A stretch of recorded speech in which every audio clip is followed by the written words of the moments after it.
আমরা যখনই কোনো যাত্রায় যাব বলে মনে করি তখনই আমরা প্রস্তুত থাকি আসন্ন বিপদের জন্য বা সংকটের জন্য।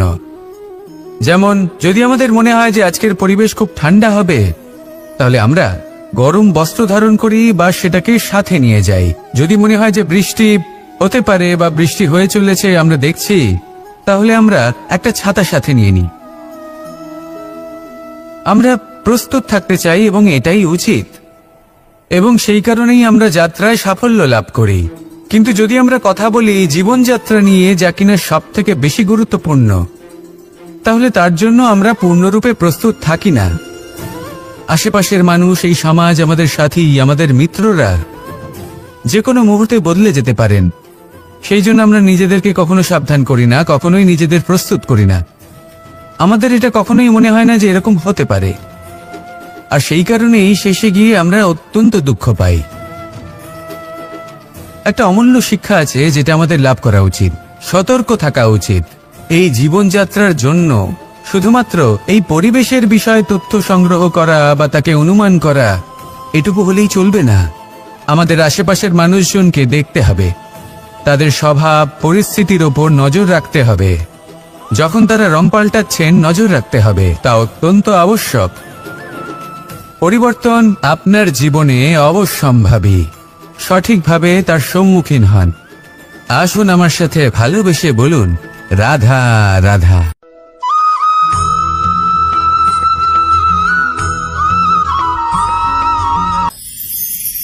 ঈশ্বর আসলে কে?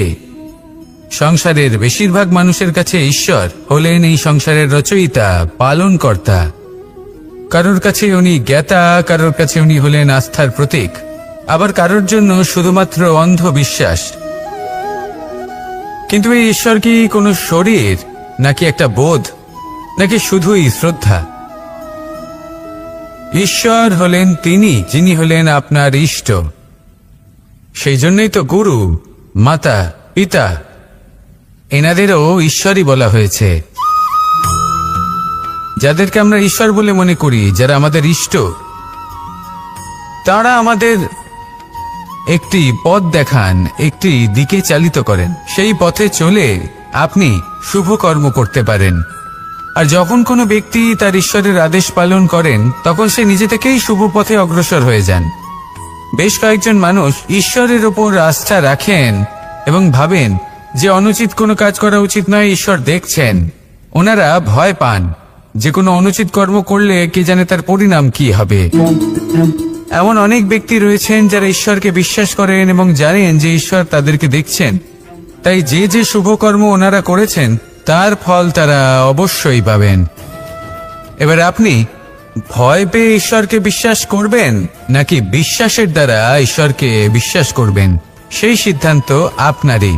কিন্তু হ্যাঁ, যদি আপনার মনে ঈশ্বরের জন্য কোনো স্থান থাকে, যদি আপনার কোনো ইষ্ট থাকেন, যদি আপনি কাউকে ঈশ্বর মনে করেন, যার প্রত্যেক আদেশ আপনি পালন করে থাকেন, তাহলে বলি ঈশ্বর কখনো আপনাকে অনুচিত পথে চালিত করবেন না।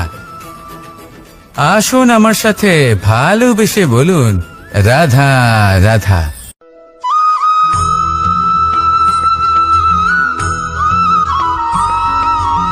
আমি রথে যাত্রা করি, তাতে বারবার পথে থামি আর দেখি যে আমি অনুচিত দিকে যাচ্ছি না তো, আমি উচিত পথেই যাচ্ছি তো। কারণটা কি? কারণ হলো যাতে আমি পথভ্রষ্ট না হয়ে যাই।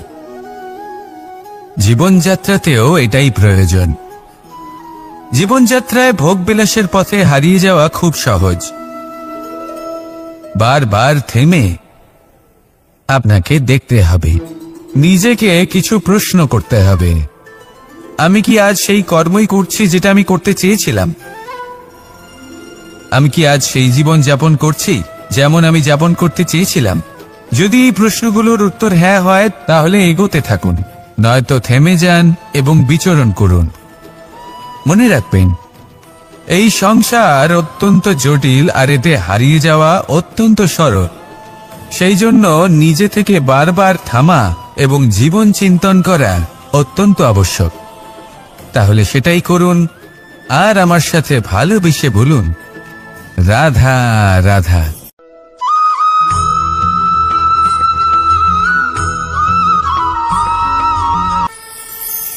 কথায় আছে যে স্বপ্ন এবং লক্ষ্য হলো একটি মুদ্রারই দুটি দিক।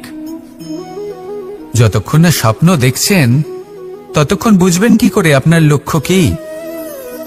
স্বপ্ন দেখে যদি নিজের লক্ষ্য বুঝতে পারেন, সেটা পেতে চান, তবেই সেটা লাভ করতে পারবেন। কিন্তু স্বপ্ন এবং লক্ষ্য এই দুইয়ের মধ্যে একটা ভারসাম্য রয়েছে, যেটা বজায় রাখা প্রয়োজনীয়। একে আমরা বলে থাকি পরিশ্রম। দেখুন, যদি আপনি স্বপ্ন দেখতে চান তাহলে পরিশ্রম ত্যাগ করে নিদ্রা লাভ প্রয়োজন। কিন্তু যদি আপনি লক্ষ্য লাভ করতে চান তাহলে আপনাকে নিদ্রা ত্যাগ করে পরিশ্রম করতে হবে। তাই আলস্য ত্যাগ করুন এবং সিদ্ধান্ত নিন যে আপনি কি চান। আপনার জীবনের এই তুলাদণ্ডে স্বপ্নের পাল্লা ভারী হওয়া প্রয়োজন নাকি লক্ষ্যের? আমার মতে এই দুইয়ের মধ্যে যদি ভারসাম্য বজায় রাখেন তবে পথ নিজে থেকেই সামনে আসবে। শুধু সেই পথে অগ্রসর হতে থাকুন এবং আমার সাথে ভালোবেসে বলুন, রাধা রাধা।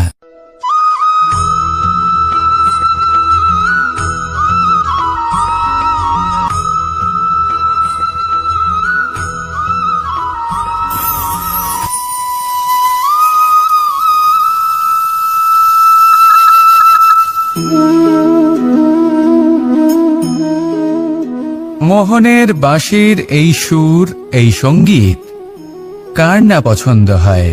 সবারই খুব ভালো লাগে। এবার এই সুর আসে কোথা থেকে? কেউ বলবেন কৃষ্ণের হৃদয় থেকে। সত্য কথা, এই সুর হৃদয় থেকে নির্গত হয় এবং প্রকট হয় এই বাঁশি থেকে।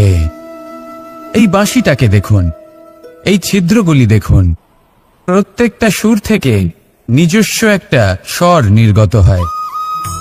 এবার যে ব্যক্তি এই সমস্ত সুর এবং স্বর বুঝতে পারেন, এতে নিপুণ, তিনি এই বাঁশির দ্বারা যে সুর নির্গত করবেন তা তো মধুর অবশ্যই হবে।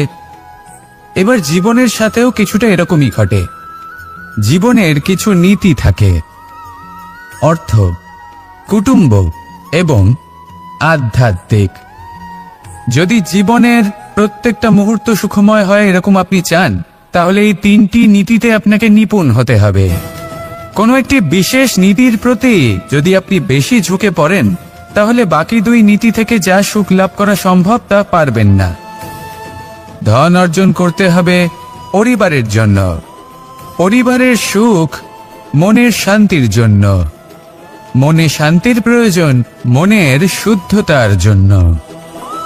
যখন এই মন শুদ্ধ হবে, জীবন শুদ্ধ হবে, পবিত্র হবে, সুন্দর হবে এবং ভালোবেসে বলবে, রাধা রাধা।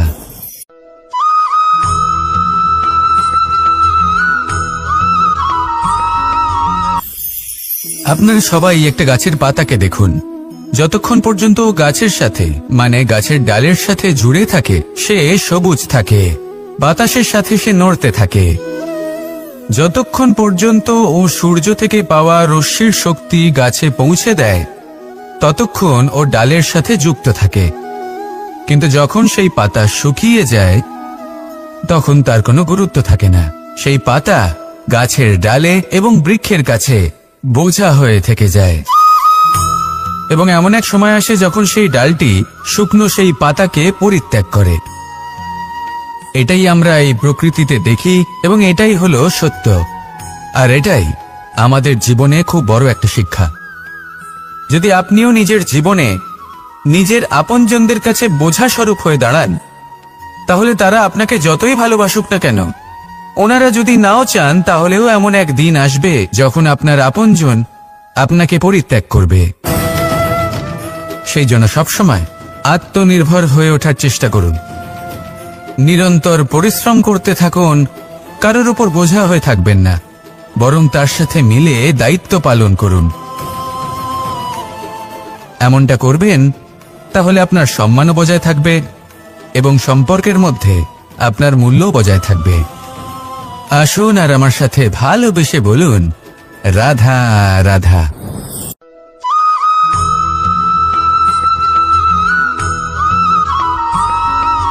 এই শুকনো পাতাটিকে দেখুন, নিষ্প্রাণ হয়ে পড়েছে।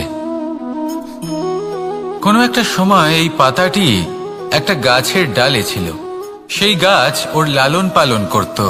যখন যখন বাতাস বইত, এই পাতায় কম্পন দেখা দিত, মনকে প্রফুল্ল করে তুলত। কোনো একদিন এই পাতা গাছের ডাল থেকে ঝরে পড়ে গেল। নিঃসন্দেহে ও নিজের স্বাধীনতা পেল, কিন্তু আস্তে আস্তে শুকিয়ে গেল, নিষ্প্রাণ হয়ে গেল। দেখুন, আমি এই কথা বলছি না যে স্বাধীনতা অনুচিত, কখনোই না। কিন্তু যে কোনো পরিস্থিতিতে স্বাধীন হতে চাওয়া এটা নিশ্চিতরূপে অনুচিত। আমরা যদি আমাদের জীবনে পরিবারের গুরুত্ব ভেবে দেখি, তাহলে এই পরিবারে যতই মতভেদ থাকুক না কেন, যতই মনোমালিন্য থাকুক না কেন, যতই বিবাদ থাকুক না কেন, এই সব মিটিয়ে নেওয়া অত্যন্ত প্রয়োজনীয়। সেই সবকিছু সমাপ্ত করা অত্যন্ত প্রয়োজনীয়। কখনো এই পরিবারকে ভাঙতে দেবেন না, কখনো এই পরিবার থেকে দূরে চলে যাবেন না। এই পরিবার হলো আমাদের জীবনের একটা অমূল্য সম্পদ, অমূল্য এক আশ্রয়, যা এই সংসারে হয়তো কোথাও আপনি পাবেন না। তাই একে আগলে রাখুন। ভেবে নিন আপনি পাতা আর আপনার পরিবার সেই গাছ। আসুন আমার সাথে ভালোবেসে বলুন, রাধা রাধা।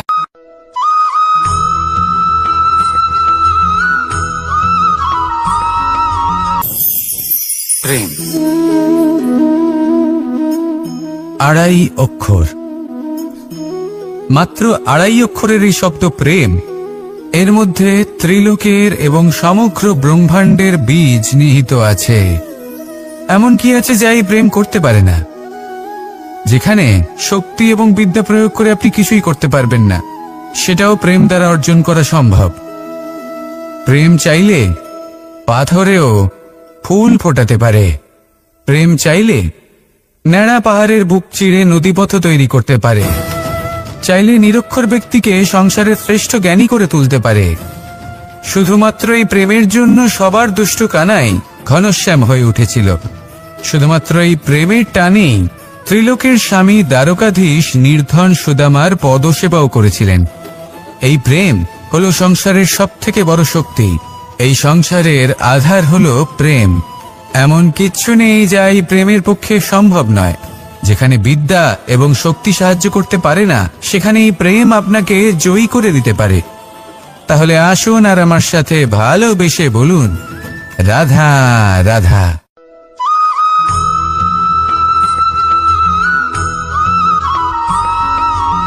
দীপাবলি আমাদের সবথেকে বড় উৎসব। শ্রীরাম রাবণকে পরাস্ত করে 14 বছরের বনবাস কাটিয়ে আবার অযোধ্যায় ফিরে এলেন অমাবস্যার রাত্রে। অযোধ্যায় সবাই খুব প্রসন্ন ছিলেন, খুবই উৎসাহিত ছিলেন। অযোধ্যায় সহস্র প্রদীপ প্রজ্বলিত করা হয়েছিল এই উৎসবে। একে আমরা দীপাবলি বলে থাকি। এবার এই বিষয়ে আমরা সকলে জানি। আপনি কি এটা জানেন যে শ্রীরাম বাস্তবে অমাবস্যার এক রাত আগেই অযোধ্যায় পৌঁছে গেছিলেন? সবার সামনে অমাবস্যার রাতে এসেছিলেন। এর কারণ কি? শ্রীরাম প্রমাণ করতে চেয়েছিলেন যে যে কোনো সময়, দিন হোক বা রাত, শুভ বা অশুভ হয় না। শুভ অশুভ কিছু থাকলে তা হলো মানুষের চিন্তা, তার ভাবনা, তার নির্বাচন আর তার কর্ম। নিজেই দেখে নিন। শ্রীরাম অর্থে দীপাবলি বলা যেতে পারে। তাহলে নিজের পরিবারের সাথে দীপাবলি পালন করুন। আপনাদের শুভেচ্ছা জানাই। আসুন আর আমার সাথে ভালোবেসে বলুন, রাধা রাধা।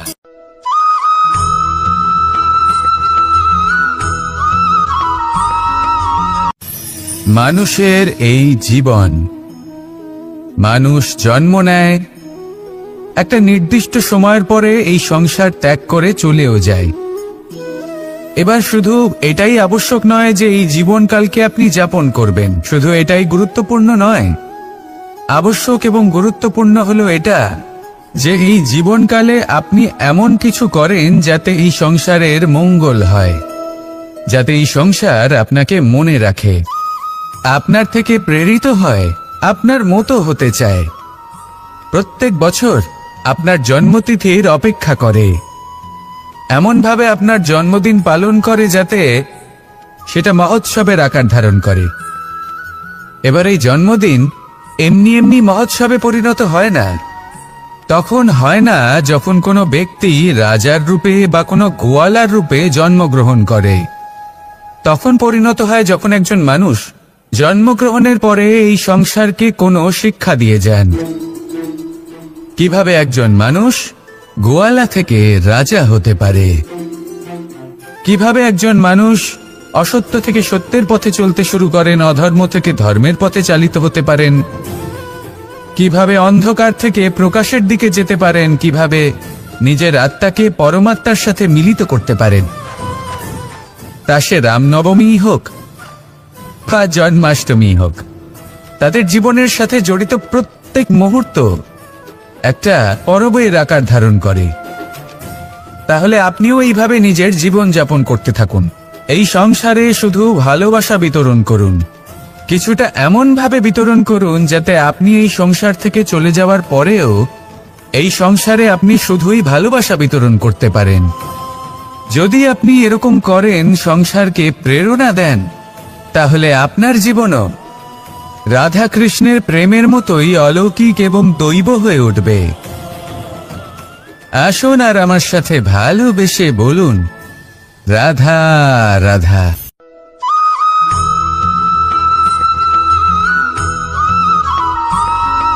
ভোজন।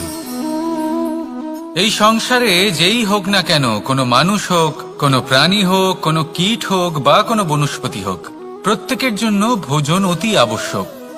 কারণ ভোজন থেকেই শক্তি পাওয়া যায়, আর সেই শক্তি দিয়েই সংসারের, আমাদের জীবনের সমস্ত কার্য করা যায়। এবার এমন এক ধরনের শক্তি হয় যা শীতের ঋতুতে সূর্য থেকে আমরা পেয়ে থাকি, আর আরেক ধরনের উত্তাপ হয় যা দিয়ে ভোজন রান্না করা হয়, সুস্বাদু নানান ধরনের ভোজন। এবার অত্যন্ত গুরুত্বপূর্ণ হলো যে ব্যক্তি সেই ভোজন বানাচ্ছেন তার মানসিক পরিস্থিতি এবং সেই ব্যক্তি যিনি ভোজন গ্রহণ করছেন তার মানসিক অবস্থা। যখনই আপনি ভোজন বানাচ্ছেন তখন ভালোবাসার সাথে কাজটা করুন, ধন্যাত্মক ভাব নিয়ে, সৎ ভাবনার সাথে। কারণ আপনার এই মানসিক স্থিতি শক্তির আকারে সেই খাদ্যের সাথে মিলে মিশে যায়। আর যখনই আপনি ভোজন গ্রহণ করছেন তখন সদ্ভাবনার সাথে, প্রসন্নতার সাথে গ্রহণ করুন, ধন্যাত্মক ভাব নিয়ে।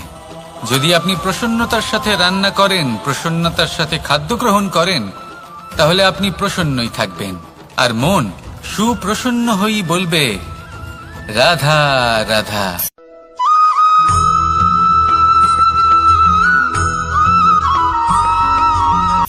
কথায় আছে সংসারে নাকি সকল রোগের ওষুধ আছে। যদি আপনি নিজের শরীরকে ভালোবাসেন তাহলে ব্যায়াম করুন, যদি নিজের নিঃশ্বাস প্রশ্বাসকে ভালোবাসেন তাহলে প্রাণায়াম করুন, যদি আপনি নিজের আত্মাকে ভালোবাসেন তাহলে ধ্যান করুন।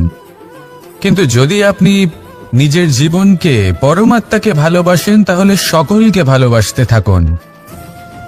এই ভালোবাসা অত্যন্ত গুরুত্বপূর্ণ এবং আবশ্যক। ভালোবাসার থেকে ভালো না কোনো ওষুধ আছে, না আছে কোনো আসন। এর থেকে ভালো না কোনো ব্যায়াম আছে, আর না কোনো প্রাণায়াম। এই ভালোবাসা বড় বড় সমস্যারও সমাধান করতে পারে। ভালোবাসা বড় বড় বিপদকে আপনার থেকে দূর করতে পারে।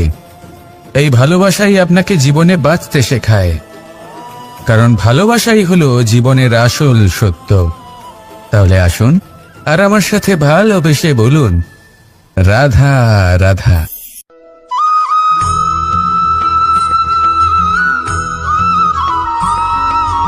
আমি মনুষ্যরূপে জন্ম নিয়েছি এবং সমস্ত কর্ম এই রূপেই করেছি।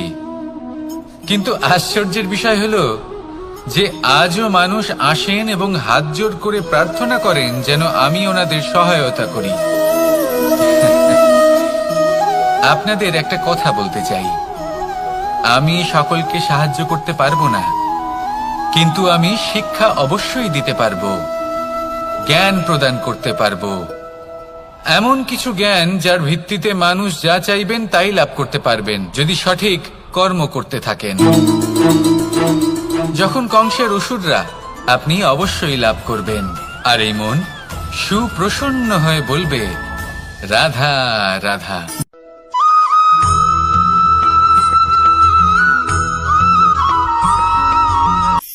অর্থ, দ্বিতীয় পুরুষার্থ। এই অর্থ বলতে বেশিরভাগ মানুষই ধন মনে করেন, কিন্তু যদি অর্থের তাৎপর্য শুধুমাত্র ধন হয় তাহলে তা কিন্তু অত্যন্ত অনর্থকারী। তাহলে অর্থের অর্থ কি? অর্থ সেটাই যা আমাদের জীবনের জন্য প্রয়োজনীয়, যা আমাদের সুখ দান করে, শান্তি প্রদান করে, কারণ সেটাই সবথেকে মূল্যবান। মাতা পিতা, বন্ধু, আত্মীয় স্বজন, গুণ, পুণ্য, জ্ঞান, এই সব কিছু মিলে অর্থ তৈরি হয়। আর সঠিকভাবে বলতে গেলে এটাই কিন্তু জীবনের আসল অর্থ। তাহলে আসুন আমার সাথে ভালোবেসে বলুন, রাধা রাধা।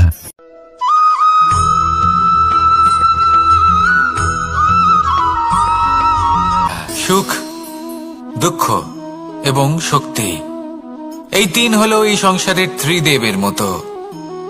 আমাদের জীবনে যা কিছু ঘটছে এই তিনটির ভিত্তির উপরেই হচ্ছে।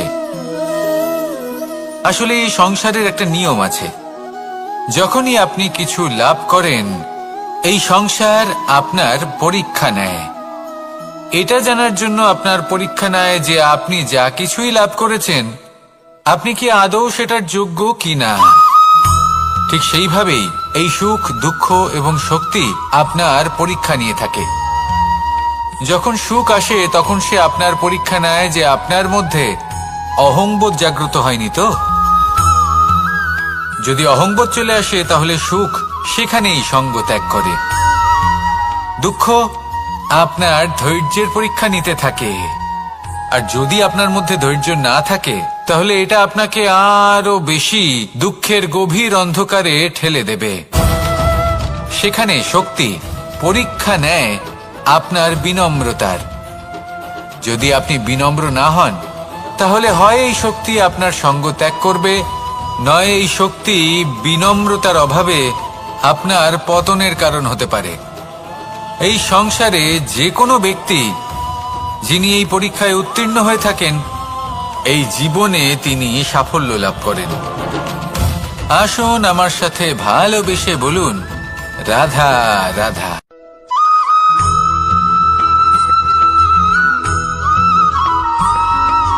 দিশা আমাদের পথ প্রদর্শন করে, আর আমরা এই দিশার মধ্যেও পবিত্র অপবিত্র, শুভ অশুভ জিনিস খুঁজে পাই। কিন্তু প্রশ্ন হলো এটাই যে সত্যি কি এই দিশা পবিত্র বা অপবিত্র হয়, শুভ বা অশুভ হয়? সত্যি কথা বলতে দিশা শুধুই একটা দিক মাত্র, কিন্তু সেই দিকে যে ব্যক্তি থাকেন তার কর্ম হয় শুভ হয় নয় অশুভ হয়। যেমন ধরুন সূর্য, সূর্য যাকে ছাড়া আমাদের জীবন চলতে পারে না, উনি উদিত হন পূর্ব দিক থেকে, এবং এই কারণে সূর্য মহান নন বা পবিত্র নন যে উনি পূর্ব দিক থেকে উদিত হন। উনি এই কারণে মহান কারণ উনি আমাদের সকলকে প্রকাশ প্রদান করেন, এবং পূর্ব দিক এই কারণে মহান কারণ সেদিক থেকে সূর্যোদয় হয়। এবার সূর্যাস্ত হয়ে থাকে পশ্চিম দিক থেকে, আর তাই বেশিরভাগ মানুষ পশ্চিমকে অশুভ মনে করেন, অপবিত্র মনে করেন। সেখানেই যদি আমি উত্তর এবং দক্ষিণের কথা বলি তাহলেও সেই একই ব্যাপার। উত্তর দিকে যদি আমরা কখনো যাত্রা করতে চাই তাহলে আমরা নিঃসংকোচে কোনো ভাবনা চিন্তা ছাড়াই যাত্রা করতে পারি। সেখানেই দক্ষিণ দিকে যদি আমরা যাত্রা করতে চাই তাহলে আমরা শুভ মুহূর্ত খুঁজি। কারণটা কি? কারণ উত্তর দিকে হিমালয় পর্বত আছে, যেখানে আমরা জড়িবুটি খুঁজে পাই, যেখান থেকে পবিত্র নদী প্রবাহিত হয়। সেখানেই দক্ষিণ দিকে আছে বিশাল নোনা জলের সাগর। এমন একটা স্থানও আছে যেখানে লঙ্কাপতি রাবণ থাকতেন। আর হয়তো এই সকল কর্মের কারণেই আমাদের দৃষ্টিভঙ্গি এমন হয়ে গেছে। তাই আপনার কর্ম সবসময় যথাসম্ভব শ্রেষ্ঠ রাখুন, কারণ আপনার কর্ম শুধু আপনার জন্যই নয়। আপনি যেখানে আছেন, আপনার কুল, আপনার স্থান, আপনার দিশা, এই সব কিছুর ওপর তার প্রভাব পড়বে। তাই সবসময় শুভ কর্ম করুন এবং আমার সাথে ভালোবেসে বলুন, রাধা রাধা।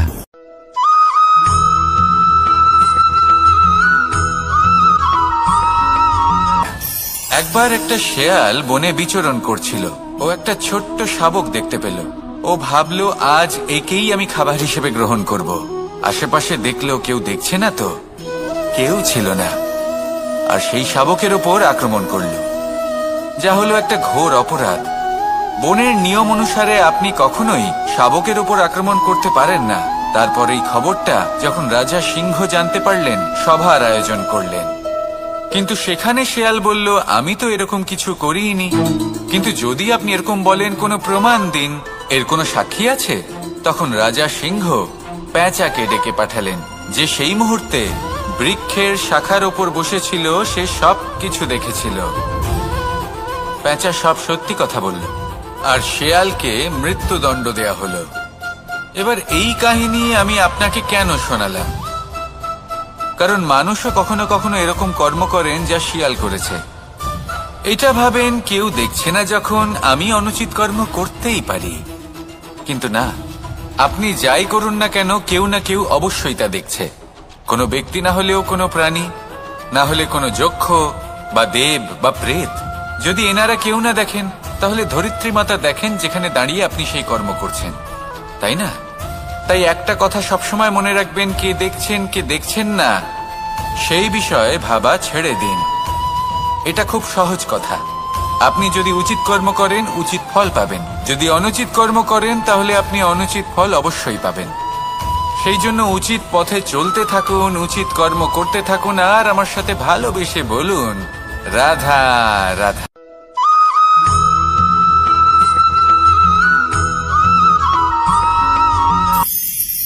ঈশ্বর আসলে কে? সংসারের বেশিরভাগ মানুষের কাছে ঈশ্বর হলেন এই সংসারের রচয়িতা, পালনকর্তা। কারোর কাছে উনি জ্ঞাতা, কারোর কাছে উনি হলেন আস্থার প্রতীক, আবার কারোর জন্য শুধুমাত্র অন্ধবিশ্বাস। কিন্তু এই ঈশ্বর কি কোনো শরীর, নাকি একটা বোধ, নাকি শুধুই শ্রদ্ধা? ঈশ্বর হলেন তিনি, যিনি হলেন আপনার ইষ্ট। সেই জন্যই তো গুরু, মাতা, পিতা এনাদেরও ঈশ্বরই বলা হয়েছে। যাদেরকে আমরা ঈশ্বর বলে মনে করি, যারা আমাদের ইষ্ট, তারা আমাদের একটি পথ দেখান, একটি দিকে চালিত করেন। সেই পথে চলে আপনি শুভ কর্ম করতে পারেন। আর যখন কোনো ব্যক্তি তার ঈশ্বরের আদেশ পালন করেন, তখন সে নিজে থেকেই শুভ পথে অগ্রসর হয়ে যান। বেশ কয়েকজন মানুষ ঈশ্বরের ওপর আস্থা রাখেন এবং ভাবেন যে অনুচিত কোনো কাজ করা উচিত নয়, ঈশ্বর দেখছেন। ওনারা ভয় পান যে কোনো অনুচিত কর্ম করলে কে জানে তার পরিণাম কি হবে। এমন অনেক ব্যক্তি রয়েছেন যারা ঈশ্বরকে বিশ্বাস করেন এবং জানেন যে ঈশ্বর তাদেরকে দেখছেন। তাই যে যে শুভকর্ম ওনারা করেছেন, তার ফল তারা অবশ্যই পাবেন। এবার আপনি ভয় পেয়ে ঈশ্বরকে বিশ্বাস করবেন, নাকি বিশ্বাসের দ্বারা ঈশ্বরকে বিশ্বাস করবেন, সেই সিদ্ধান্ত আপনারই। কিন্তু হ্যাঁ, যদি আপনার মনে ঈশ্বরের জন্য কোনো স্থান থাকে, যদি আপনার কোনো ইষ্ট থাকেন, যদি আপনি কাউকে ঈশ্বর মনে করেন, যার প্রত্যেক আদেশ আপনি পালন করে থাকেন, তাহলে বলি, ঈশ্বর কখনো আপনাকে অনুচিত পথে চালিত করবেন না। আসুন আমার সাথে ভালোবেসে বলুন, রাধা রাধা।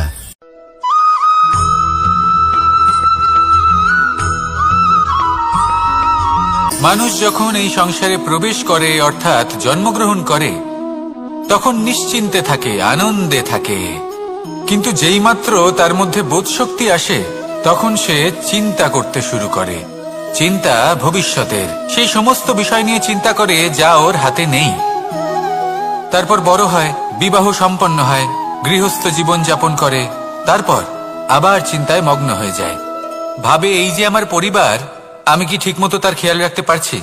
কাল যখন আমি এই সংসার থেকে চলে যাব, তখন আমার এই পরিবারের দেখাশোনা কে করবে? শেষ পর্যন্ত এই পরিবার তো আমারই উত্তরদায়িত্ব। যাক, আপনাকে একটা প্রশ্ন করি। এই সংসারে আসার পূর্বে আপনি কি এই প্রশ্ন করেছিলেন, এটা ভেবেছিলেন যে আমাকে ছাড়া এই সংসার কিভাবে চলবে? করেননি, তাই তো? তাই আপনার এটা নিয়ে দুশ্চিন্তা করার প্রয়োজন নেই যে আপনি যখন এই সংসার ত্যাগ করে চলে যাবেন তখন কি হবে। আপনি যখন ছিলেন না, তখনও এই সংসার চলছিল। আপনি যখন এই সংসার ত্যাগ করবেন, তখনও এই সংসার চলতে থাকবে। যদি কোনো বিষয়ের প্রভাব থাকে তা হলো আপনার আজকের তথা বর্তমানের কর্ম, অর্থাৎ আজ আপনি কি করছেন, কার জন্য মঙ্গল করছেন, কাকে প্রেরণা দিচ্ছেন, কাকে সাহায্য করছেন, কোন উদাহরণ প্রস্তুত করছেন। আপনি এই সংসারে যে ছবি অঙ্কন করবেন, সংসার সেটাই মনে রাখবে। তাহলে শুধু সৎকর্ম করুন, মঙ্গল করতে থাকুন, আর আমার সাথে ভালোবেসে বলুন রাধা রাধা।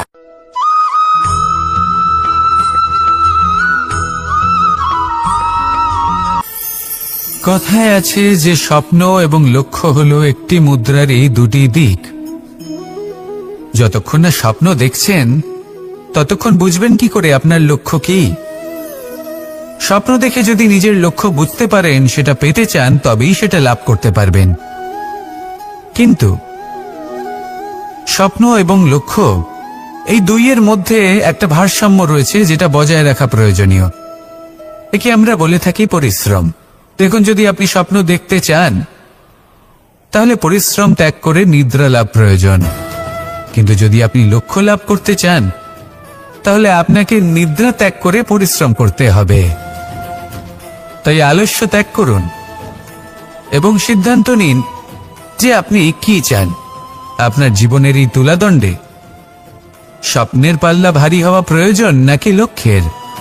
আমার মতে এই দুইয়ের মধ্যে যদি ভারসাম্য বজায় রাখেন তবে পথ নিজে থেকেই সামনে আসবে। শুধু সেই পথে অগ্রসর হতে থাকুন এবং আমার সাথে ভালোবেসে বলুন রাধা রাধা।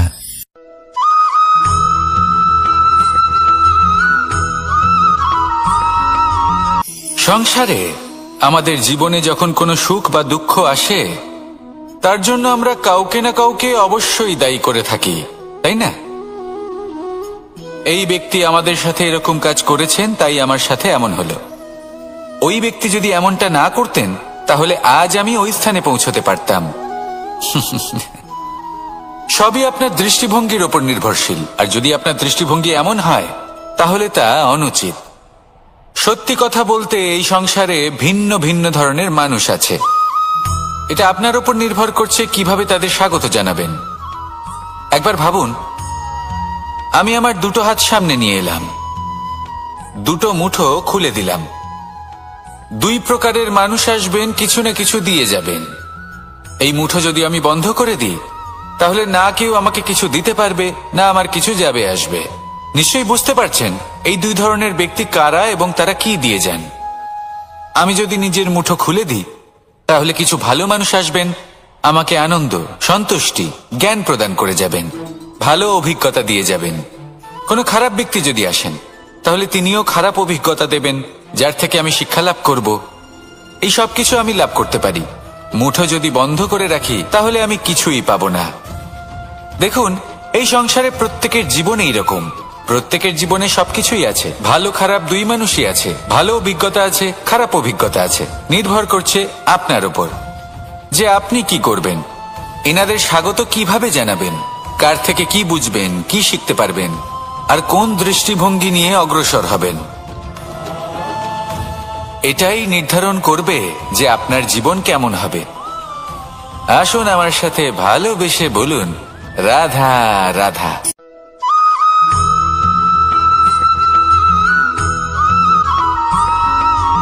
আমরা যখনই কোনো যাত্রায় যাব বলে মনে করি তখনই আমরা প্রস্তুত থাকি আসন্ন বিপদের জন্য বা সংকটের জন্য।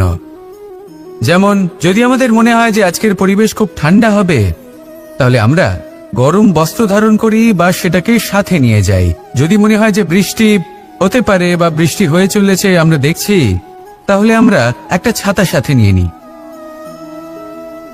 আমরা প্রস্তুত থাকতে চাই এবং এটাই উচিত, এবং সেই কারণেই আমরা যাত্রায় সাফল্য লাভ করি। কিন্তু যদি আমরা কথা বলি জীবনযাত্রা নিয়ে, যা কিনা সব থেকে বেশি গুরুত্বপূর্ণ, তাহলে তার জন্য আমরা পূর্ণরূপে প্রস্তুত থাকি না। আশেপাশের মানুষ, এই সমাজ, আমাদের সাথী, আমাদের মিত্ররা যে কোনো মুহূর্তে বদলে যেতে পারেন। সেই জন্য আমরা নিজেদেরকে কখনো সাবধান করি না, কখনোই নিজেদের প্রস্তুত করি না। আমাদের এটা কখনোই মনে হয় না যে এরকম হতে পারে, আর সেই কারণেই শেষে গিয়ে আমরা অত্যন্ত দুঃখ পাই। একটা অমূল্য শিক্ষা আছে যেটা আমাদের লাভ করা উচিত। সতর্ক থাকা উচিত। এই জীবনযাত্রার জন্য শুধুমাত্র এই পরিবেশের বিষয়ে তথ্য সংগ্রহ করা বা তাকে অনুমান করা এটুকু হলেই চলবে না। আমাদের আশেপাশের মানুষজনকে দেখতে হবে, তাদের স্বভাব পরিস্থিতির ওপর নজর রাখতে হবে। যখন তারা রং পাল্টাচ্ছেন নজর রাখতে হবে, তা অত্যন্ত আবশ্যক। পরিবর্তন আপনার জীবনে অবশ্যম্ভাবী, সঠিকভাবে তার সম্মুখীন হন। আসুন আমার সাথে ভালোবেসে বলুন, রাধা রাধা।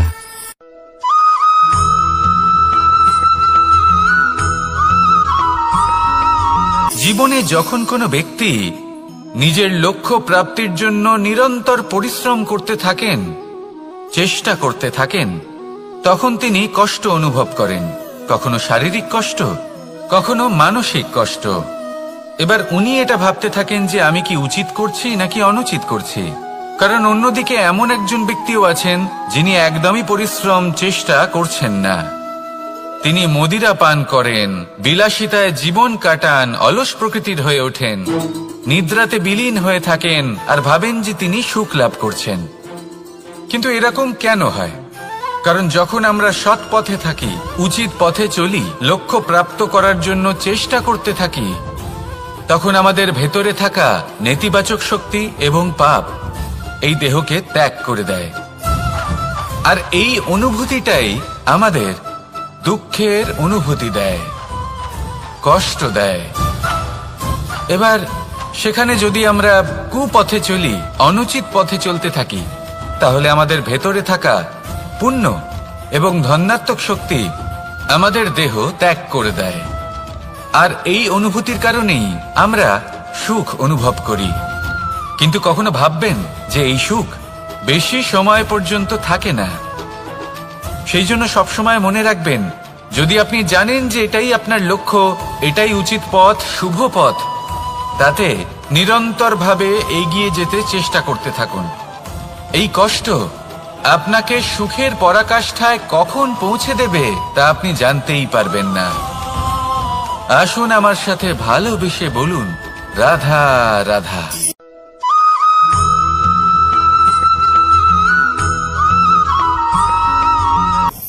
আমি রথে যাত্রা করি, তাতে বারবার পথে থামি আর দেখি যে আমি অনুচিত দিকে যাচ্ছি না তো, আমি উচিত পথেই যাচ্ছি তো। কারণটা কি? কারণ হলো যাতে আমি পথভ্রষ্ট না হয়ে যাই। জীবনযাত্রাতেও এটাই প্রয়োজন। জীবনযাত্রায় ভোগ বিলাসের পথে হারিয়ে যাওয়া খুব সহজ। বারবার থেমে আপনাকে দেখতে হবে, নিজেকে কিছু প্রশ্ন করতে হবে। আমি কি আজ সেই কর্মই করছি যেটা আমি করতে চেয়েছিলাম? আমি কি আজ সেই জীবন যাপন করছি যেমন আমি যাপন করতে চেয়েছিলাম? যদি এই প্রশ্নগুলোর উত্তর হ্যাঁ হয়, তাহলে এগোতে থাকুন, নয়তো থেমে যান এবং বিচরণ করুন। মনে রাখবেন, এই সংসার অত্যন্ত জটিল আর এতে হারিয়ে যাওয়া অত্যন্ত সরল। সেই জন্য নিজে থেকে বারবার থামা এবং জীবন চিন্তন করা অত্যন্ত আবশ্যক। তাহলে সেটাই করুন আর আমার সাথে ভালোবেসে বলুন, রাধা রাধা।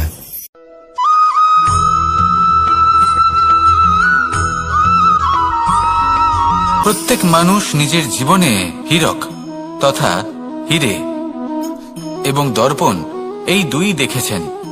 এই দুই হলো সাদা এবং এরা দুজনেই আলোর প্রতিফলন ঘটায় এবং এরা দুজনেই উজ্জ্বল হয়ে ওঠে। আপনি হয়তো মনে মনে ভাবছেন যে এটা কি ধরনের তুলনা করছি। একটা হিরে তো রত্ন, তার মূল্য দর্পণের থেকে অনেক গুণ বেশি। কিন্তু হিরে থাকাতে দর্পণের মূল্য কিন্তু কোনো অংশে কমে যায় না, তাই না? মানুষ যখন হিরে নিজের হাতে নেয় তখন সবার আগে কি খোঁজে? দর্পণ, যাতে তার মধ্যে দিয়ে দেখে সে বুঝতে পারে যে সেই হিরে আদৌ তার শোভাবর্ধন করছে কিনা, তাকে ভালো দেখাচ্ছে কিনা, প্রসাধনের জন্য সেটা ব্যবহার করা ঠিক হবে কিনা। অর্থাৎ হীরের উপস্থিতিতে দর্পণের গুরুত্ব কম হলো না। দর্পণের কারণে হীরের মূল্য বোঝা গেল। আমাদের জীবনেও ঠিক এরকমই ঘটে। আপনারা যদি সংসারে নিজের আশেপাশে দেখেন, এমন অনেক মানুষ দেখতে পাবেন যারা নিজেদের ক্ষেত্রে মহান স্থানে পৌঁছেছেন, নিপুণ এবং শ্রেষ্ঠ হয়েছেন। আর তাদের মধ্যে আপনার নিজের মনে হয় যেন আপনি হলেন দর্পণ। নিজেকে ছোট মনে করবেন না। আপনার মূল্য কম হচ্ছে না, আপনার নিজস্ব মূল্য আছে। আর যদি আপনার অস্তিত্ব না থাকে, তাহলে ওনাদের অস্তিত্বের মূল্য সংসার বুঝতেই পারবে না। জীবনে সবসময় চেষ্টা করবেন যাতে আপনি আরো বেশি শ্রেষ্ঠ হয়ে উঠতে পারেন। আপনি নিজে যে স্থানে আছেন সেটাকে ছোট মনে করবেন না, তারও নিজস্ব একটা মূল্য আছে। যদি আপনি হিরে হয়ে থাকেন তাহলে অহংকার করবেন না, যদি আপনি দর্পণ হয়ে থাকেন তাহলে নিজেকে ছোট মনে করবেন না। আসুন আর আমার সাথে ভালোবেসে বলুন, রাধা রাধা।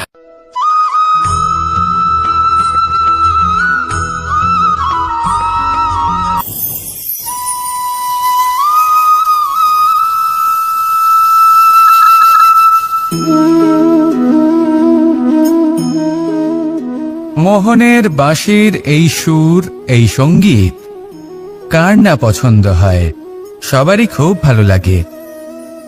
এবার এই সুর আসে কোথা থেকে? কেউ বলবেন কৃষ্ণের হৃদয় থেকে। সত্য কথা, এই সুর হৃদয় থেকে নির্গত হয় এবং প্রকট হয় এই বাঁশি থেকে।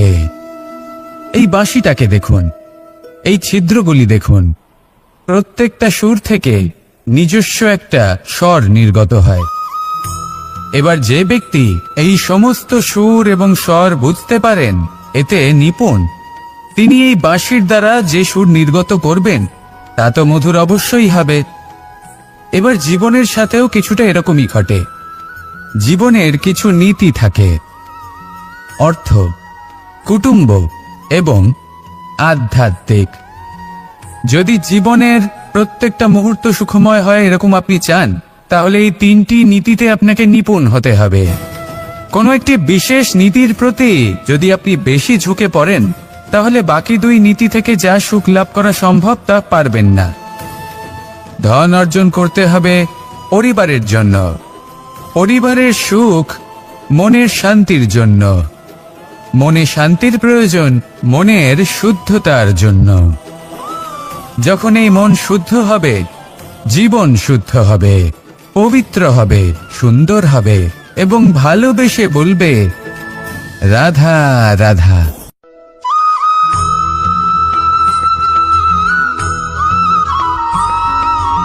মানুষ জন্মগ্রহণ করে, তার সাথে ভয়েরও জন্ম হয়।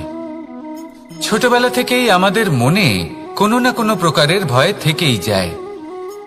কেউ এই বিষয়ে ভয় পায় যে তার কোনো বস্তু তার থেকে দূরে চলে যাবে, কেউ এই বিষয়ে ভয় পায় যে আমি নিজেকে হারিয়ে ফেলব, কেউ এই ভেবে ভয় পায় যে আমার প্রিয়জনেরা তারা যেন আমার থেকে দূরে না চলে যায়, কেউ এই ভেবে ভয় পায় যে আমরা যেন পথ না হারিয়ে ফেলি, আদি ইত্যাদি। কিন্তু সত্যি কথা বলতে, ভেবে দেখুন এই ভয় বাস্তবে কি?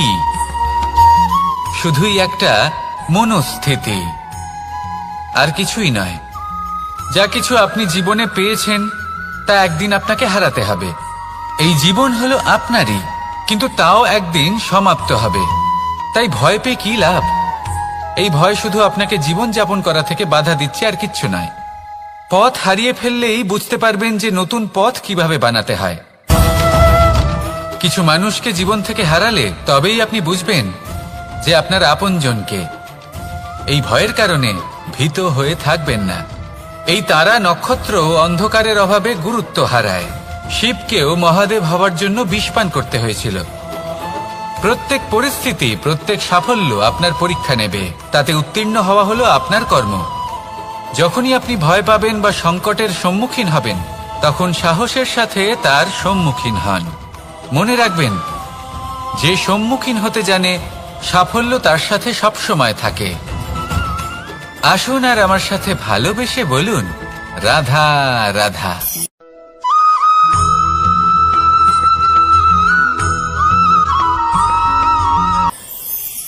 দেখুন, এটা তো সবাই করে থাকেন। ধনের কামনা করা, ধন অর্জন করা, ঈশ্বরকে ধন্যবাদ জানানো, সবাই করেন, কিন্তু ফল সবাই পান না। কারণ বেশিরভাগ মানুষই পেছনে ফিরে তাকিয়ে এটা ভাবেন যে আমরা তো জীবনটা যাপনই করলাম না। এই জীবনে সবকিছু আছে, সম্পত্তি আছে, স্বাচ্ছন্দ্য আছে, সাফল্য আছে, শুধু সুখ আর শান্তি নেই। এবার এরকমটা কেন হয়? এর পেছনে কারণটা কি? কারণ হলো এটাই যে জীবনে বাঁচার যে বিধি আপনি নির্বাচন করেছেন তা কিছুটা অনুচিত। জীবনে কিভাবে বাঁচা উচিত, জীবনযাপন কিছুটা রীতি মেনে করা উচিত। অর্থাৎ সবাইকে ভালোবাসুন, কারোর সাথে ছলনা করবেন না, সম্পর্ক গড়ে তুলুন, তা পালন করুন। যদি ধন অর্জন করতে চান তাহলে নীতি মেনে করুন, ভেবেচিন্তে পরিকল্পনা করে। আবার বলবো, কারোর সাথে কোনো ছলনা নয়, কোনো অনুচিত কর্ম করবেন না ধন অর্জন করার জন্য। আর যদি ঈশ্বরকে ধন্যবাদ জানাতে চান তাহলে প্রীতি দ্বারা করুন। আর যে ব্যক্তি রীতি, নীতি আর প্রীতি এই তিনটি ভাব বুঝে উঠতে পারে এবং তা আত্মসাৎ করে নিতে পারে, তার অতীত, ভবিষ্যৎ এবং বর্তমানকাল সবকিছু সংযত হয়। আপনি কিভাবে জীবনযাপন করতে চান, কিভাবে ধন অর্জন করতে চান, ঈশ্বরকে ধন্যবাদ জানাতে চান, নির্বাচন আপনার। আসুন আমার সাথে ভালোবেসে বলুন, রাধা রাধা।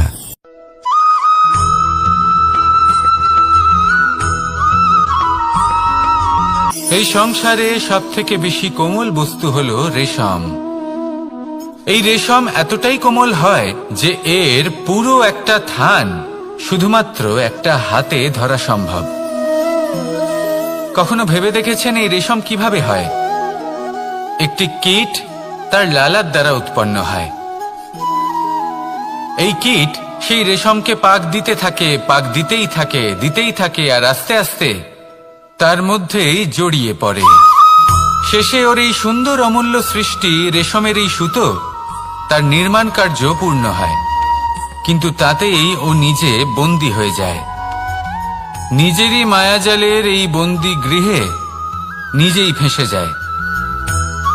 এবার এই সুতোকে ব্যবহারযোগ্য করে তোলার জন্য এই কীটগুলিকে এই কবচের সাথেই ফুটন্ত জলে ফেলে দেওয়া হয়। এই সংসারে যদি আমাদের স্বপ্ন এই সংসারের দুঃখ হরণ করার জন্য, এই সংসারে সুখ বিতরণ করার জন্য হয়, তবেই আমাদের প্রগতি সম্ভব। যদি আমাদের এই স্বপ্ন শুধুই আমাদের এবং আমাদের স্বার্থ সিদ্ধির জন্য হয়, তাহলে এই স্বপ্ন আমাদের অন্ধ করে দেবে, আমাদের অন্ধকারের পথে নিয়ে যাবে, আর আমরাও সেই কীটের মতো হয়ে যাব। নিজেদেরই মায়াজালে আমরা নিজেই ফেঁসে যাব, আর শেষে আমরা যদি কিছু লাভ করি তা হবে একাকিত্ব, অন্ধকারময় মৃত্যু। তাই স্বপ্ন অবশ্যই দেখুন, কিন্তু এমন ভাবে স্বপ্ন দেখবেন না যে তার এই বন্দিগৃহে আপনি নিজেই ফেঁসে গেলেন। স্বপ্ন দেখুন পরোপকারের, পরমার্থের, সবাইকে উদ্ধারের, অন্ধকারের নয়। তবেই কল্যাণ হবে, আর তবেই এই হৃদয় প্রসন্ন হয়ে বলবে, রাধা রাধা।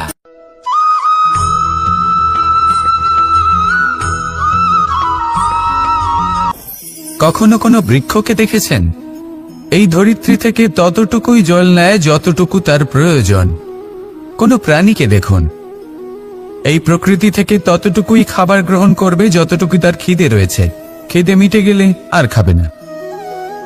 এবার মনুষ্যকে দেখুন, সে নিজের জীবনে যা কিছু পেয়েছে, বস্তু, ধন, খাবার, শক্তি, প্রয়োজনের থেকে অনেক বেশি লাভ করার চেষ্টা করে থাকে। প্রয়োজনের থেকে বেশি যদি পেয়েও যায় তাহলেও তার কম মনে হয়। এবার এরকম ঠিক কেন হয়? এর পেছনের কারণ কি? কারণ হলো লোভ। লোভের আগুন কিছু এমন হয়, যদি মানুষের মনে একবার প্রজ্বলিত হয় তাহলে শুধু বাড়তেই থাকে। ততক্ষণ বাড়বে যতক্ষণ না আপনি নিজে তাকে বাধা দিচ্ছেন। তবে এই লোভের আগুন নিয়ন্ত্রণ করা সম্ভব। পরিমিতিবোধ, পরিমিতিবোধের চিন্তা। আপনাকে শুধু নিজেকে একটা সরল প্রশ্ন করতে হবে। যখনই মনের মধ্যে কোনো বস্তুর প্রতি, শক্তির প্রতি, ধনের প্রতি, ভোজনের প্রতি লোভ বেড়ে যায়, নিজেকে প্রশ্ন করুন, এটা কি আমার কাছে ততটাই প্রয়োজনীয় যতটা একটা বৃক্ষের কাছে জল? যতটা একটা প্রাণীর কাছে ভোজন, এটা কি ততটাই প্রয়োজনীয়? যদি উত্তর না হয় তাহলে নিজেকে সেখানেই বাধা দিন, সেই ভাবনা সেখানেই ত্যাগ করুন, কারণ সেটাই হলো লোভ। ঠিক এইভাবেই প্রয়োজনীয়তার চিন্তা করে আস্তে আস্তে এই মন নির্লোভ হয়ে উঠবে, আর এই মন প্রসন্ন হয়ে বলবে, রাধা রাধা।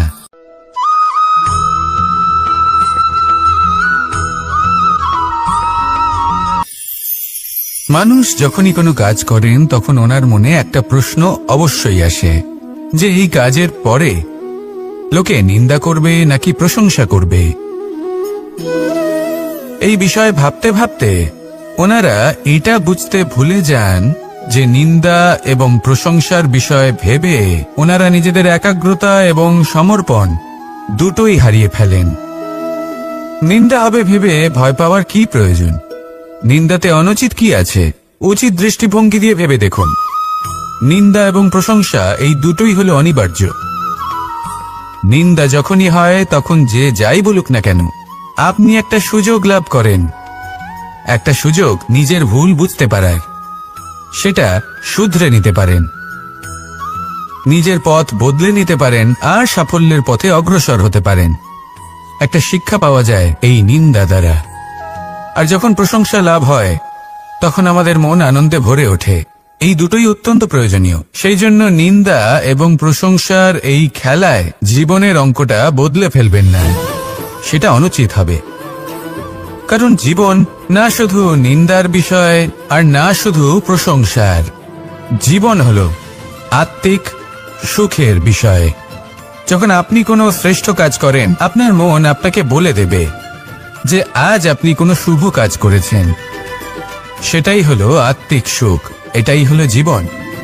তাই নিন্দার মাধ্যমে যে দুঃখ জীবনে আসে বা ফেলে আসা অতীতের জন্য আপনার জীবনে যে দুঃখ আসে, সেগুলো ভাবা বন্ধ করে দিন আর কর্ম করুন এই বর্তমানের জন্য, আগামী ভবিষ্যতের জন্য।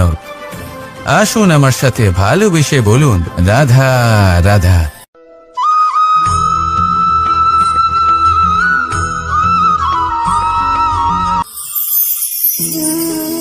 এ হলো গোলাপ ফুল। একে আমরা সকলেই চিনি। সমগ্র সংসার ভালোবাসে এই পুষ্পকে। এই ফুল দেখতেও সুন্দর। সবথেকে বেশি গুরুত্বপূর্ণ কথা হলো এর সুগন্ধ, যা দূর দূরান্ত থেকে ব্যক্তিদেরকে আকৃষ্ট করে। এই সুন্দর পুষ্প একটু মন দিয়ে দেখলেই দেখা যায় এর নিচে কাঁটা রয়েছে। এই সংসার বলে, এ প্রকৃতির কেমন রচনা, এত কোমল পুষ্প, এটা কি তীক্ষ্ণ কাঁটা সহ প্রস্ফুটিত হয়? এটাই হলো জীবনের সত্য। আমাদের অন্তরের সদ্গুণ, সেগুলিও এই ফুলের মতোই সুন্দর। সংসারের সৌন্দর্য দেখতে পায়, এর সুগন্ধ চতুর্দিকে ছড়িয়ে পড়ে। কিন্তু এই সদ্গুণ জাগ্রত করে তোলার জন্য কঠোর পরিশ্রম করতে হয়, প্রতিনিয়ত চেষ্টা করে যেতে হয়। তাই জন্য যদি আপনি জানেন আপনার পথ উচিত কিন্তু তা কাঁটায় পরিপূর্ণ, তাহলে থামবেন না, চলতে থাকুন। একবার যদি অন্তরের সদ্গুণ জাগ্রত হয়, তাহলে এই সংসার এই সৌন্দর্য দেখবে আর সুগন্ধে আকর্ষিত হয়ে আপনার কাছে আসবে। এই মন, এই জীবন প্রসন্ন হয়ে বলবে, রাধা রাধা।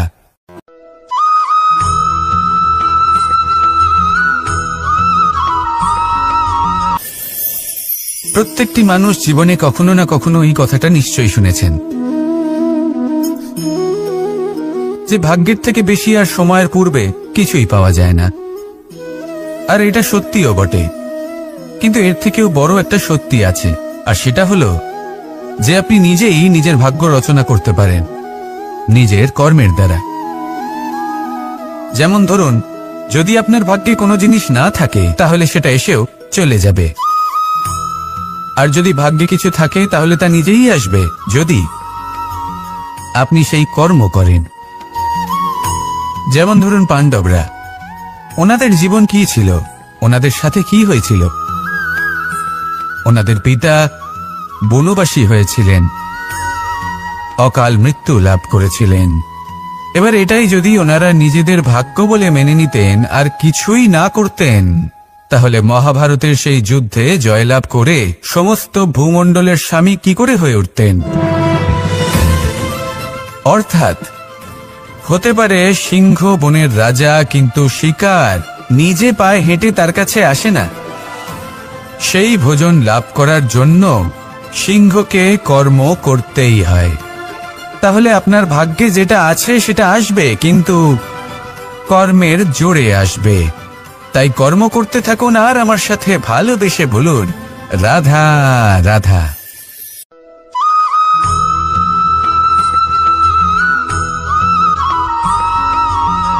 জীবন হলো আত্মিক সুখের বিষয়।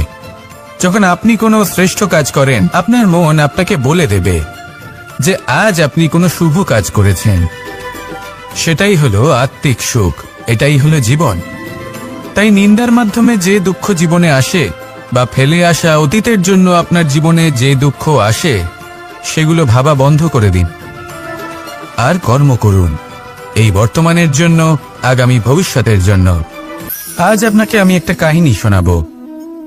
রাধার সখী ললিতা একদিন প্রসাধন করছিল। ও দর্পণে নিজেকে দেখল, আর তখন ওর প্রসাধন ওর ভালো লাগলো না। ও বারংবার নিজের প্রসাধন বদলাতে থাকলো আর দর্পণের দিকে তাকালো। কখনো ফুল বদলালো, কখনো বস্ত্র বদলালো, কখনো আভূষণ বদলালো, কিন্তু কিছুতেই নিজের প্রসাধন ওর ভালো লাগলো না। ওর মনে হতে লাগলো যেন ওর রূপ ওকে ত্যাগ করেছে। ও এই কথা রাধাকে বলল। রাধা ওই দর্পণের দিকে তাকালো, একটা বস্ত্র নিল আর সেই দর্পণকে স্বচ্ছ করে তুলল। তারপর ললিতা ওই দর্পণের দিকে তাকালো আর ও নিজের উদ্ভাসিত রূপ দেখতে পেল, নিজের সৌন্দর্য দেখতে পেল। তাৎপর্য মালিন্য দর্পণে ছিল, তার রূপে নয়।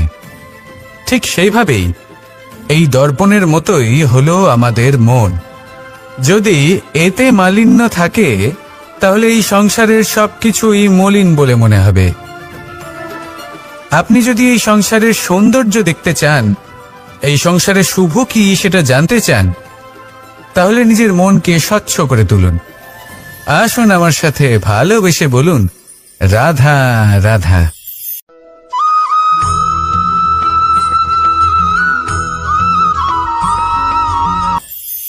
আপনি কখনো কখনো নিশ্চয়ই কোনো ব্যক্তিকে এটা বলতে শুনেছেন, বা আপনি নিজে বলেছেন বা ভেবে দেখেছেন যে আমি আমার নিজের জীবনে যেটা করতে চেয়েছিলাম সেটা করতে পারলাম না, যে লক্ষ্য অর্জন করতে চেয়েছিলাম সেটা অত্যন্ত কঠিন ছিল, আমি এগোতে পারলাম না, আদি ইত্যাদি।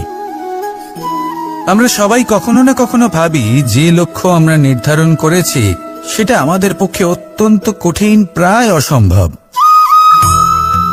আমাকে বলুন, যে প্রত্যেকটা বস্তু বা সাফল্য যা কিছু আপনি কামনা করেছেন, কোনোটাই কি সরল ছিল? নির্বাচনের সময় সেটা সরল ছিল না, সেই জন্যই আপনি সেই লক্ষ্যটা নির্বাচন করেছেন।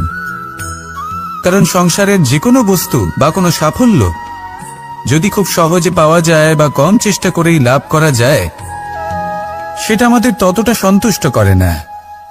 সেই জন্য আমরা জেনে বুঝেই কঠিন লক্ষ্য নির্বাচন করি, কারণ সেই লক্ষ্য আমাদের প্রতিস্পর্ধা এবং সংঘর্ষের সম্মুখীন করে, যা সম্মুখীন হয় অগ্রসর হওয়ার পরে আমরা আরো বেশি শ্রেষ্ঠ হয়ে উঠি। সেই জন্য কিছু অসম্ভব কিনা সেই বিষয় চিন্তা করবেন না, শুধু অগ্রসর হতে থাকুন, নিজের কর্ম করুন, সেই লক্ষ্যকে প্রাপ্ত করুন আর আমার সাথে ভালোবেসে বলুন, রাধা রাধা।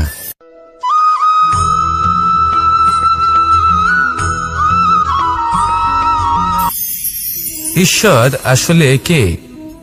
সংসারের বেশিরভাগ মানুষের কাছে ঈশ্বর হলেন এই সংসারের রচয়িতা, পালনকর্তা। কারোর কাছে উনি জ্ঞাতা, কারোর কাছে উনি হলেন আস্থার প্রতীক, আবার কারোর জন্য শুধুমাত্র অন্ধবিশ্বাস। কিন্তু এই ঈশ্বর কি কোনো শরীর, নাকি একটা বোধ, নাকি শুধুই শ্রদ্ধা? ঈশ্বর হলেন তিনি যিনি হলেন আপনার ইষ্ট। সেই জন্যই তো গুরু মাতা, পিতা এনাদেরও ঈশ্বরই বলা হয়েছে। যাদেরকে আমরা ঈশ্বর বলে মনে করি, যারা আমাদের ইষ্ট, তারা আমাদের একটি পথ দেখান, একটি দিকে চালিত করেন। সেই পথে চলে আপনি শুভ কর্ম করতে পারেন। আর যখন কোনো ব্যক্তি তার ঈশ্বরের আদেশ পালন করেন, তখন সে নিজে থেকেই শুভ পথে অগ্রসর হয়ে যান। বেশ কয়েকজন মানুষ ঈশ্বরের ওপর আস্থা রাখেন এবং ভাবেন যে অনুচিত কোনো কাজ করা উচিত নয়, ঈশ্বর দেখছেন। ওনারা ভয় পান যে কোনো অনুচিত কর্ম করলে কে জানে তার পরিণাম কি হবে। এমন অনেক ব্যক্তি রয়েছেন যারা ঈশ্বরকে বিশ্বাস করেন এবং জানেন যে ঈশ্বর তাদেরকে দেখছেন, তাই যে যে শুভকর্ম ওনারা করেছেন তার ফল তারা অবশ্যই পাবেন। এবার আপনি ভয় পেয়ে ঈশ্বরকে বিশ্বাস করবেন নাকি বিশ্বাসের দ্বারা ঈশ্বরকে বিশ্বাস করবেন, সেই সিদ্ধান্ত আপনারই। কিন্তু হ্যাঁ, যদি আপনার মনে ঈশ্বরের জন্য কোনো স্থান থাকে, যদি আপনার কোনো ইষ্ট থাকেন, যদি আপনি কাউকে ঈশ্বর মনে করেন, যার প্রত্যেক আদেশ আপনি পালন করে থাকেন, তাহলে বলি ঈশ্বর কখনো আপনাকে অনুচিত পথে চালিত করবেন না। আসুন আমার সাথে ভালোবেসে বলুন, রাধা রাধা।